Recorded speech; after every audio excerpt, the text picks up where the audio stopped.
باپ، بیٹے اور روح القدس کے نام میں آمین۔ ہمارے لیے آج کی پاک انجیل کی تلاوت بمطابق مقدس لوکا 14واں باب 15ویں سے 24ویں آیت تک۔ کلام مقدس میں یوں مرقوم ہے: ضیافت کی تمثیل۔ ہم نوالوں میں سے کسی نے یہ سن کر اس سے کہا کہ مبارک وہ ہے جو خدا کی بادشاہی میں روٹی کھائے گا۔ اس پر اس نے اس سے کہا کہ کسی شخص نے رات کی ضیافت کر کے بتھیروں کی دعوت کی، اور ضیافت کے وقت اس نے اپنے غلام کو بھیجا تاکہ بلائے ہوئوں سے کہے کہ آؤ، اب سب کچھ تیار ہے۔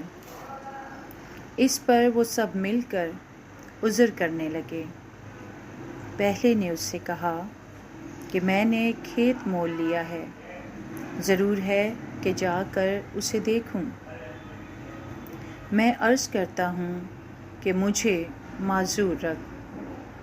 دوسرے نے کہا، میں نے 5 جوڑی بیل مول لیے ہیں اور انہیں آزمانے جاتا ہوں۔ میں عرض کرتا ہوں کہ مجھے معذور رکھ۔ ایک اور نے کہا، میں نے بیاہ کیا ہے، اس سبب سے نہیں آ سکتا۔ پس اس غلام نے واپس آ کر اپنے مالک کو ان باتوں کی خبر دی۔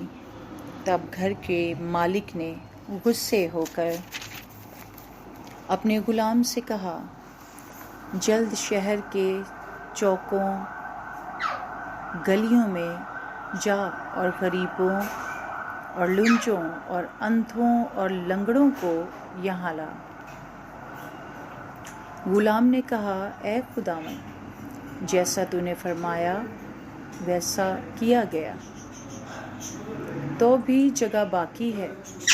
مالک نے غلام سے کہا، راہوں اور کھیت کی باڑوں کی طرف جا اور انہیں اندر آنے کے لیے مجبور کر، تاکہ میرا گھر بھر جائے، کیونکہ میں تم سے کہتا ہوں کہ جو بلائے گئے تھے ان آدمیوں میں سے کوئی میری ضیافت چکھنے نہ پائے گا۔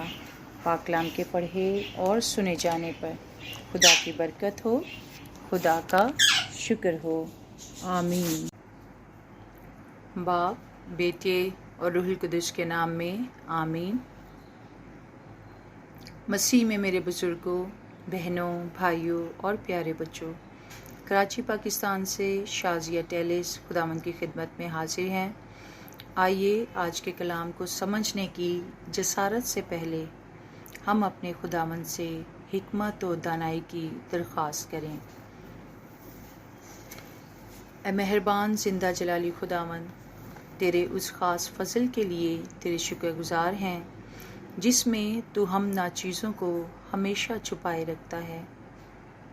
بخش دے کہ تیرے کلام کو سیکھ کر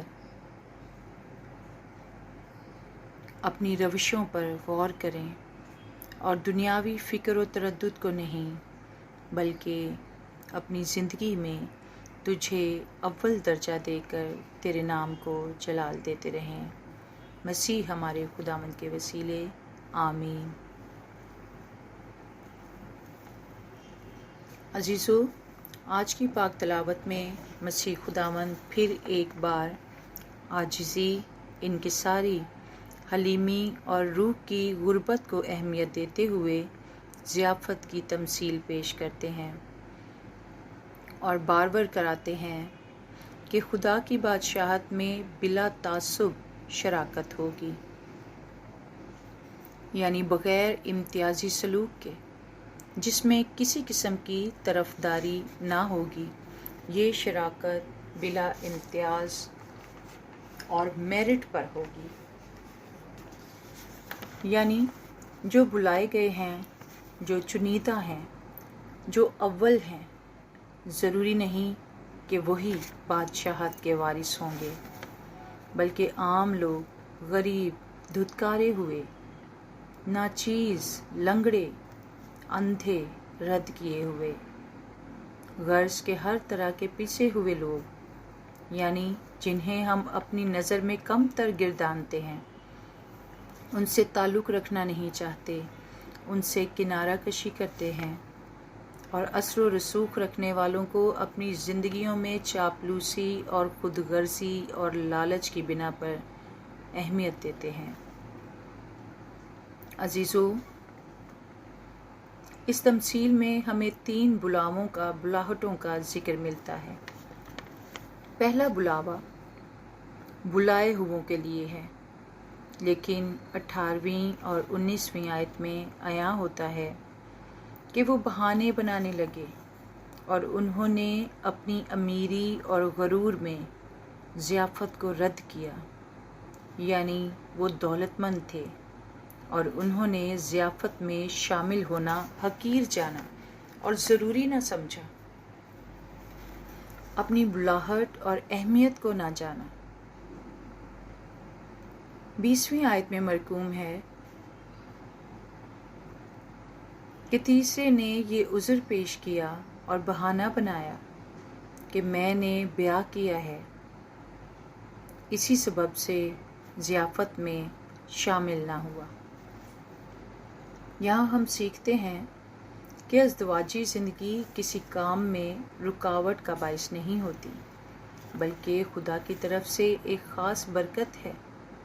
ان تینوں کے انکار پر مالک نے اپنے گھر کے دروازے گلیوں اور کوچوں کے عام لوگوں کے لیے کھول دیے اور انہیں اپنی خوشی میں شامل ہونے کے لیے بلایا، دعوت دی، اور تیسری بار پھر اپنے غلام کو بھیجا کہ کھیت کی باڑوں کی طرف جا اور انہیں اندر آنے کے لیے مجبور کر کہ میرا گھر بھر جائے، اور بلائے ہوئوں یعنی جنہیں پہلے دعوت دی جا چکی تھی، کوئی میری ضیافت چکھنے نہ پائے گا۔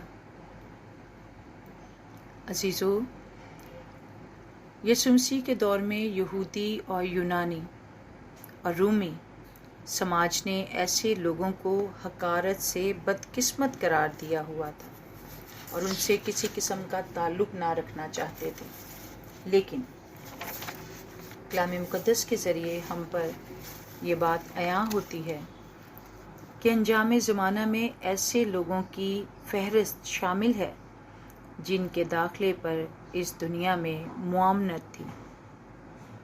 وہ لوگ اپنے گوشت و بدن میں بیماری کا شکار تھے، رد کیے ہوئے، ریجیکٹڈ، کچلے ہوئے، پسماندہ طبقے سے تعلق رکھتے تھے، لیکن ایسے ہی رد کیے ہوئے آخرکار اول ہوں گے اور خدا کی بادشاہی میں شامل ہو کر میراث میں حصے دار ٹھہریں گے۔ عزیزو، آج ہم اپنی شخصی زندگیوں کی طرف بھی غور کریں کہ آیا ہم صرف بلائے ہوئے ہیں یا برگزیدہ بھی ہیں، کیونکہ بلائے ہوئے تو بہت ہیں لیکن برگزیدہ تھوڑے۔ آج میری دعا ہے کہ آج کے کلام کے وسیلے خدا مجھے اور آپ کو اپنے برگزیدہ مقدسین میں شامل کرے۔ یہ دعا مانگتے ہیں مسیح ہمارے خداوند کے وسیلے، آمین۔